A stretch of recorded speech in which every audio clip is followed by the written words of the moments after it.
How to study smarter, not harder. Consistency has been a hallmark of good study habits since the 1900s. It's drilled into our heads from early age. Have a dedicated desk, have a dedicated time, eliminate distractions, but what if almost everything we are told about how we learn is wrong? What if being consistent can work in our favor? For instance, could something as simple as changing a venue make a difference? Could interrupting work on a large project facilitate more inventive thinking?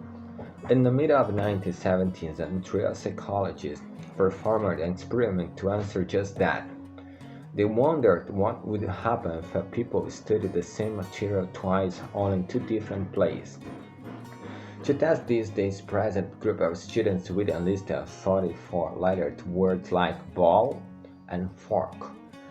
All of the students were given two 10-minute study sessions, but half of them studied in the same dimly lighted cluttered room for both sessions, while the other half studied in two different rooms, the cluttered one in the nearer bright than one across campus.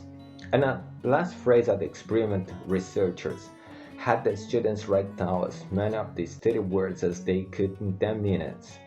The difference in score was striking. The one-room group recalled an average of 16 of the 14 study words. The two-rooms group recalled 24, a simple change, and the new had improved the students' memory by 40%.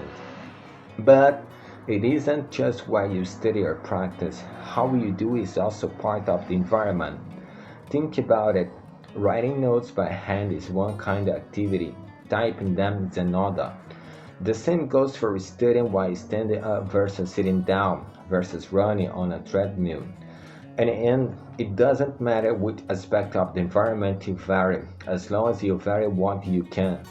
Despite what traditional advice tells us, when it comes to learning, it is consistency, not change, that's limited. So, next time you need to study to practice or prepare for that big project, mix it up. Try another room, another time of day. Take your guitar to the park. Change coffee shops. Short, sweet, bright cards. Read in silence and with music on. Why? Because each alteration of your routine further enriches the skills being rehearsed, make them more accessible to you for a longer period of time.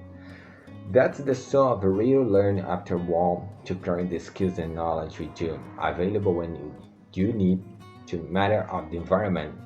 How we learn by Benedict Carr said. So let's finish here a little bit because I need to read another article now. So that was my read file number 3, right? See you in the next.